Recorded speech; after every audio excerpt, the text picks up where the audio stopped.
gusto namin magpasalamat kay Gabo High School of Poetry for having this kind of event.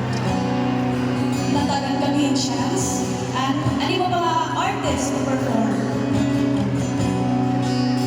So on our first song, it's a very familiar song ha. Halos ka talagaan yan. This is a song by DJ Waterne entitled Palagi.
that was our first song.